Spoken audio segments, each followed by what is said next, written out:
आपण पाहतोय राज्यात सूर्य अक्षरशः आग ओकतोय।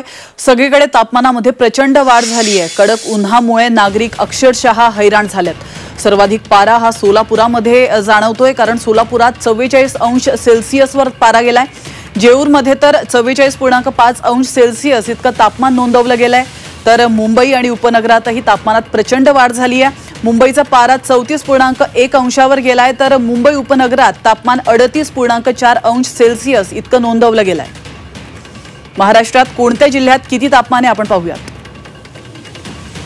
सोलापुरात 44 अंश सेल्सियस, तर जळगावमध्ये 43 अंश सेल्सियस एवढं तापमान नोंदवलं गेलंय। नांदेडमध्ये 42.4, तर सांगलीमध्ये 42.2 अंश सेल्सियस एवढ्या तापमानाची नोंद झाली आहे। तर साताऱ्यात 41 अंश सेल्सियस, तर नागपूरमध्ये 41.4 अंश सेल्सियस तापमानाची नोंद झाली आहे। पुण्यात 41.7, तर ठाण्यामध्ये 42.2 एवढ्या तापमानाची नोंद करण्यात आली आहे।